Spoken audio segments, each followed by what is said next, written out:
Okay, I'm back again. I'm not sure how you guys are able to do all these videos. It's super awkward talking to a camera on your own, but here we go with the Electoral College. So obviously, Mr. Russo, this one's for you. I know you asked a million questions about the Electoral College. So obviously it's found in Article 1. So Article 2, Section 1 of the U.S. Constitution. And basically what it says is that electors are determined, are used to determine the president and the vice president. Okay, and it's listed in there. And the president is actually elected by a college of electors. So every 10 years a census is taken. The last one was taken in 2010. And it determines how many reps we have, and also determines how we redistribute those reps amongst the Electoral College itself. Okay, the number determines the electors for each state. Here's an electoral map from 2012. This has not changed, obviously. We still have 29 reps in New York. All around the country, there's many more reps.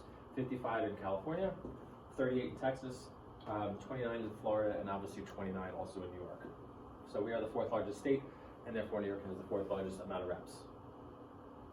So if you look at the distribution, okay, the electoral in terms of the election results, most of the Midwest and South were red states, and some of the obviously northern states were blue, which is kind of historic.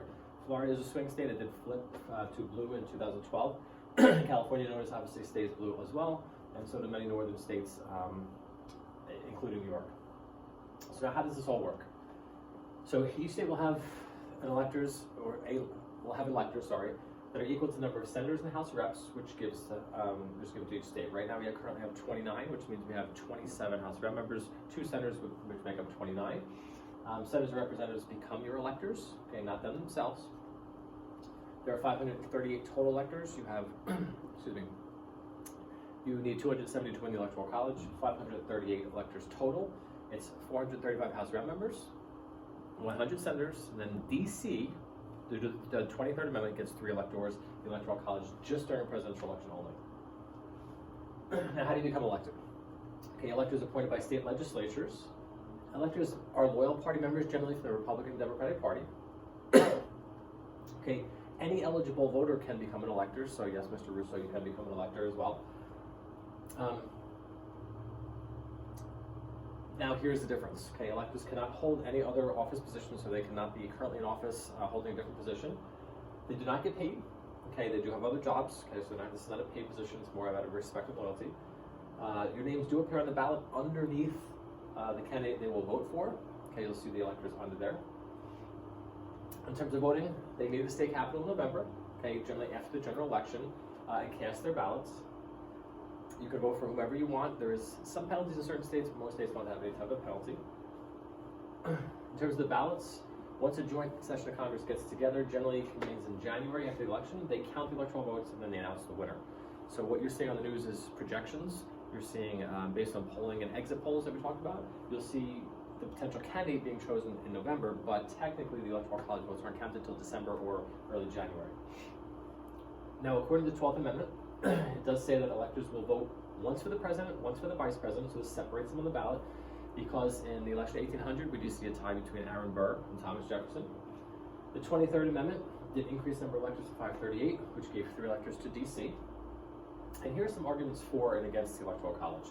Okay, arguments against the Electoral College, obviously the candidate can win the popular vote but lose the election. This did happen in 2016 and actually happened in 2000. It's happened 6 times in the history of the Electoral College, 2 most recently in 2016. If there is a tie, the election is decided unfairly. The popular states have the same votes as the smaller states, so therefore they think there's an imbalance there. It favors Republicans who are predominant in less populated states, especially the Midwestern states, so they may gain more electoral votes in smaller states. Arguments for.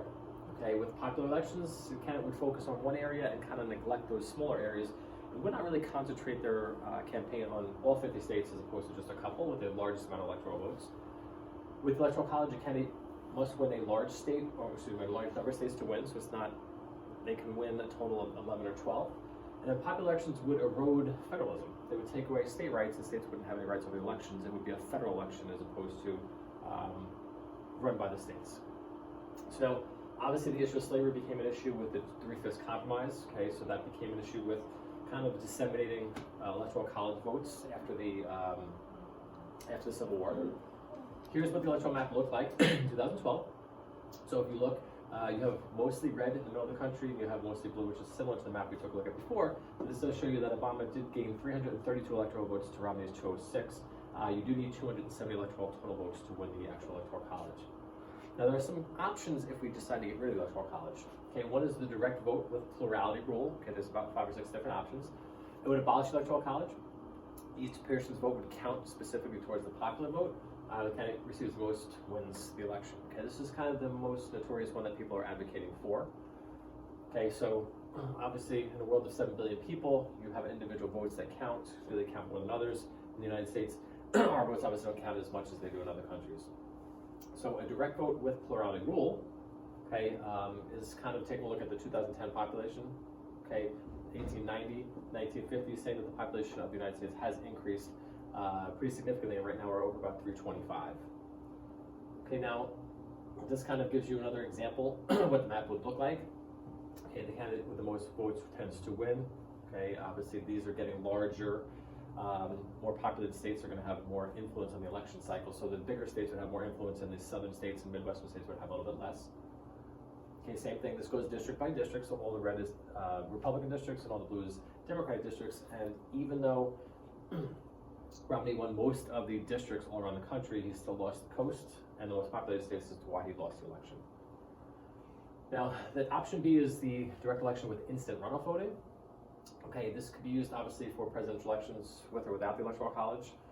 It's a direct vote. Voters rank their preference rather than mark only one candidate.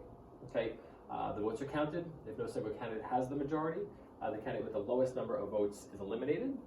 Okay, the ballots are then counted again, this time tallied for the second choice, and the process is repeated over and over again. Okay, preferential popular vote point count.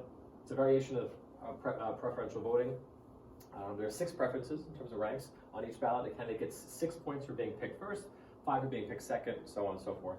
The candidate picked last gets 1 point. Okay, and the winner is the one with obviously the highest point total. So there's a couple different variations for options. The proportional allocation of electoral votes. It's been proposed, okay, with a bunch of different variations. Colorado has recently done it as well. It's a popular alternative. It kind of splits the votes. If you receive 45% of the popular vote in that state, you receive 45% of the Electoral College. Maine and Nebraska tend to use this. Colorado's tend to have adopted part of this recently. Obviously, instead of getting 0 electoral votes, you get the percentage of what you receive in terms of the popular vote. Okay, this kind of looks at, in terms of number of electoral votes, those people that voted for Obama, those people that voted for Romney, okay? And it goes to show you, obviously, that the larger states like California with 55, Obama wins 59% of the votes, but gets all of the electoral votes. Even though Romney took about 39% of the vote, he got 0. Now, the preferential popular vote is another option. Okay, instead of just voting for a single candidate you prefer, you make 1 vote for your first choice, a vote for your second choice, and your third choice, so on and so forth. If the candidate who was first, your first choice loses, your vote is then transferred to the second candidate. If they lose, it's transferred to the third candidate. So they keep transferring your vote down until obviously the one with the fewest votes gets eliminated. The National Bonus Plan, okay, I proposed, and again, not too popular, but it is another edition of the Electoral College system. But it also awards extra electoral votes as a bonus to the winner of the popular vote. So if you win the popular vote, the amount of suggested by Schlesinger is the National Bonus Plan is adding 102 electoral votes to the person that wins the popular vote. This would boost the amount of electoral votes and almost guarantee that the popular vote winner is also your Electoral College winner. Option E, yet again, would keep the electoral vote in place, just add 102 votes, 2 for each state, okay, and the District of Columbia, which is where you get 102 from. Okay, so if you look at the electoral votes here, okay, this is George Bush and Ralph Nader, who was a third-party candidate. But you also had Al Gore. Al Gore wins the popular vote, okay, by about 40,000 votes, sorry. He's almost at about 50,000 extra prior to the election being ended. He does lose the Electoral College. It does come down to Florida, which has 29 electoral votes. It goes to court, okay, Gore versus Bush. They stop the recount, and Florida secedes or concedes their votes to the Republican candidate, who is George Bush. He wins the Electoral College, but loses the popular vote in 2000. Okay, now this congressional district method is a little bit different. Okay, the method divides electoral votes by district and allocates 1 vote to each district, and the remaining 2 as a bonus for a statewide popular vote. So if you win the popular vote, you still get extra two votes on top of that. Virginia tried to implement this plan statewide. Okay, they got 13 votes to 0 for Barack Obama, 9 to 4 for Notorious Romney is what they call him. Notorious, sorry. Within the 26 states that Obama took, Romney won plurality of the votes in 99 of the congressional districts. So he won a lot of districts, but he still couldn't obviously win the Electoral College. Here's what Obama won. So if you look at the percentage-wise, he only won 32 congressional districts in red states. Obviously, he was heavily populated in the blue states, which tend to have a higher population. So if we look at the overall count, if we were to reallocate it based on this method, Romney would have won 273 to 262, taking most of the red in the country. But obviously, California, New York, and some northern states played a larger factor in those elections. Okay, so that pretty much explains the Electoral College. Again, arguments for and arguments against, you guys are going to be putting together some type of argumentative essay on the Electoral College. Should we abolish it? Should we keep it? And what alternatives should we utilize? So as you go back, use your PowerPoint notes. Okay, use options A through G. Try to figure out which would work best. And if you're going to eliminate the Electoral College, if you're going to keep it, you're going to give me arguments why you think it's a good system at this point.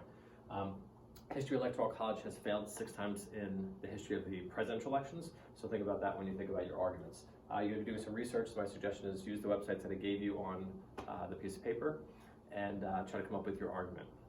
Okay, have a good day.